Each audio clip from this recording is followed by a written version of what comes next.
internet of value at Ripple, we're thinking much bigger than just cross-border payments. It's kind of like Amazon with rare books in the early days, just this market happens to be a $10 trillion market. We are at a historic turning point.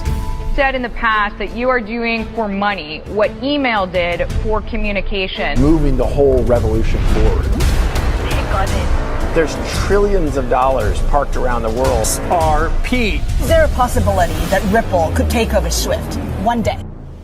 Well, welcome back, ladies and gentlemen. So far, let's get right into today's video. To every single individual that says, oh, well, they're using this platform. Oh, well, they just announced they're using this platform. Oh, wait, they just announced they're using this platform. Well, in today's video, you could shove that up your ass, okay? This is to every single individual out there. Why am I being so aggressive right now? Because I have been stating this over and over again for a very long time. In documents that they publish, they're going to say they're utilizing this. And I mentioned to you where they point out in these documents that they can't use the Ethereum blockchain for so-and-so reasons. Bitcoin, they will never use for so-and-so reason. Solana, they will never use for so-and-so reason. And now we have the CEO, Umar Farouk. He is currently the CEO of Project Onxy at JP Morgan, stating that, you know, we don't know which one will emerge as winners. Just take a listen to this. Let's set the tone right off the bat, okay? And then his video is going to be followed by Tyrone Lobin. Remember when we connected his little indirect correlations to Ripple? He is the head of blockchain at Project Onxy, okay? So he's looking over all of this. So Tyrone is reporting to Mr. Farouk himself. Okay, so that's how the chain looks. Tyrone does all the stuff and goes to Umar. And Umar sits here and tells us this. You know, there's more than a dozen blockchains that USDC is available on. I think it's actually a common misconception by people who are not close enough to the ecosystem that they think that there's like one big thing out there, whether that's Ethereum or whatever. In reality, there's lots and lots of chains. And it's still unclear how many of them or which of them will actually emerge victorious. You know, you could argue that Ethereum would be one of them because it's very big right now. That's why a lot of the project, including Enbridge, uses EVM compliant. We do EVM compliant stuff. But that doesn't mean it's going to win. I mean, there's them, there's Aptos, there's Solana, there's Polygon. You can just go on and on. Apollo, JP Morgan, and WisdomTree provided traditional and alternative assets to be tokenized. And in order to set up this fragmented environment, we had Onyx and Oasis Pro tokenize these assets on 3 different permissioned blockchain environments. We had a permissioned zone of the Provenance blockchain, the Onyx Digital Assets platform, and a permissioned Avalanche subnet. And to provide connectivity between all of these different platforms, we implemented not just one, but 2 interoperability solutions, Axelar and Layer 0. And to provide connectivity between all of these different platforms, we implemented not just one, but 2 interoperability solutions, Axelar and Layer 0.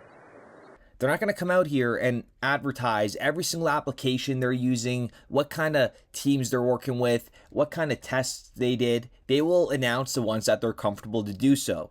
And keep in mind, there's a lot of non-disclosure agreements between Ripple and other banks, other corporations that have not yet been announced yet, and it will be in the near future.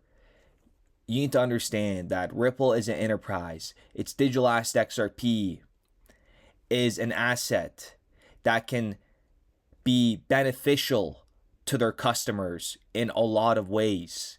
So those two combined is a ticking bomb waiting to explode and consume trillions of dollars in market cap and billions and eventually trillions in daily volume. And just take a listen to what David Schwartz says here, okay? Just when XRP was created and how it was created. This is very important for you guys to understand, because Ripple and XRP, like, they're building this next brand new financial infrastructure. I know it sounds like I'm a broken record, but in order to get real value on this, get real participants, real banks on this system needs to be extremely regulated and scalable and efficient, and it can't go down. And let's drop a bomb right here. Are you ready for this? Because we have been saying this for a very long time, and shout out to XRP Drops for this. Peter Walker, he is currently the VP at Microsoft, and previously he was the looking over architecture at Visa.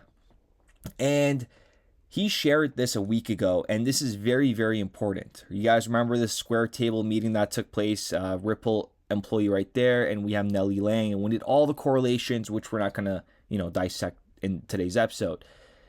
But listen to what he says here. Nellie shared insights on the policy framework, business motivations, and initiatives supporting the developments of a new digital payment system, which Ripple and XRP are going to play a major role. And listen to this very important part, which I have been saying, you guys all know, for a very long time. Privacy, security, scalability are crucial properties of any solution, and the need for policy clarity on AML, BSA in the new payment ecosystem remains high.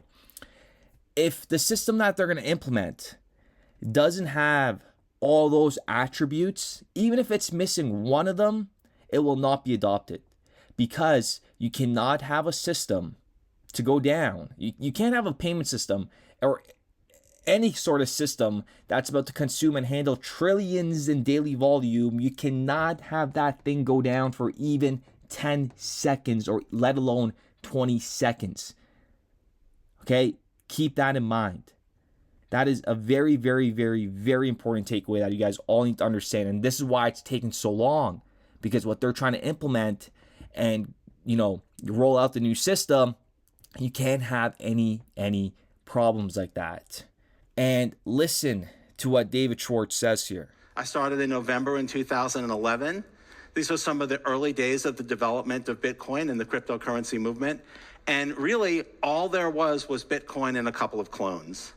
The XRP ledger, when it was developed, we could have just adopted everything Bitcoin did and been another sort of clone of Bitcoin, but we didn't. We rethought things from the ground up. We thought about decentralization. We thought about performance. We thought about making something that's sort of light.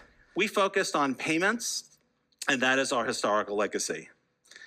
Payments are at the core of everything that we do in this space. Everything else that you look at, and whether it's DeFi, whether it's loans, whether it's stable coins, payments are at the heart of everything. Real world asset tokenization. What are you going to do with a token? You're going to buy it, you're going to sell it, you're going to hold it. Well, two of those three things are payments. One of the first things we realized when we looked at Bitcoin was that even if you thought Bitcoin was going to take over the world, it hadn't taken over the world yet. The vast majority of the world's value wasn't in Bitcoin and wasn't accessible to the Bitcoin blockchain. There would have to be gateways. You have to connect to where the value is. People are not just going to abandon everything of value in the world and suddenly start using some new source of value. They may get there eventually, but there have to be bridges to get them there. So it's pretty much him stating that, we looked at Bitcoin and we took all the negative from it and we created the best of the best, and that is the XRP ledger and utilizing XRP. And look where we are today. When you create the best of the best, you have the best of the best on the team. Go ahead and smash that like button. That just goes hand in hand. Look where we are today. You create the best system, and look who's a part of Ripple. Boom. Wow, I even just kind of had a holy crap moment there. And that is why the World Economic Forum, since 2015, had named Ripple technology pioneers, right? Right here, we have them naming Meeting Technology Pioneers 2015. We have Ripple Labs named one of them. And going into 2023, they even were also on this list. Ripple. And also Hedera was on this list as well. So with that being said, ladies and gentlemen, I do appreciate every single one of you guys. Let me know what you guys think in the comments down below. And I know some of you guys are probably wondering what's going on with USA Coin. I'll give you guys a brief update. This is where we all entered in. Country Coins looks like it's about to pick up the trend. Let me know what you guys think in the comments down below. It is taking a little bit of a cool off. It has been pumping for a very long time. But the takeaway here that I want to bring to your attention is the whale has now accumulated more than 770 billion USA coins, which is kind of disturbing to me. But this really hasn't seen, dumb retail money come in yet. But he has been adding to his bag on this pullback for American coin. So what does he know? And we have this anonymous whale that, I kid you not, came out of nowhere 2 days ago, and he just stuffed his pockets, accumulated 185 billion USA tokens valued at $1.6 million right now. He came out of nowhere and he just accumulated. But he hasn't accumulated since. So he's just sitting on this right now. So with that being said, I do appreciate every single one of you guys. It's such a crazy time to, be alive and go through this revolution as literally the dumbest money you could make on the internet. The world's in such a dramatic place right now, and that is why I just listened to Ray Dalio here once again. Because the world will be radically different in 5 years, and it's going to go year by year become radically different. And then with the new technologies, it's like going through a time warp. We're going to be in a different world, okay? And the disruptors will be disrupted. It's crazy that we're, a part of this. So if you guys do not take advantage of this opportunity in general, not with the USA token, in general with crypto, and we're going through this change, and if you don't change your life, then it's going to be a very hard, world we're entering without money. So it's either you're going to be put on universal basic income, or you're going to take advantage of this wealth transfer that's happening in front of your eyes. And, keep in mind, there's less than 20,000 people that view these videos every single day, pretty much just laying down the pillars of what's happening behind the scenes. And soon, when XRP becomes the #1 coin on CoinMarketCap, overtakes Bitcoin, it will happen 100%. Just know it wasn't luck. We understand exactly what's the value behind XRP and what drives XRP. It's not going anywhere, and I cannot wait. Building RippleNet with the thesis that crypto liquidity would eventually be able to support robust global payments, large payments. RippleNet was designed so that customers seeing the benefits of our fiat-based network could flip the switch to ODL once the market was mature enough. And this is exactly what's happening. Flip the switch.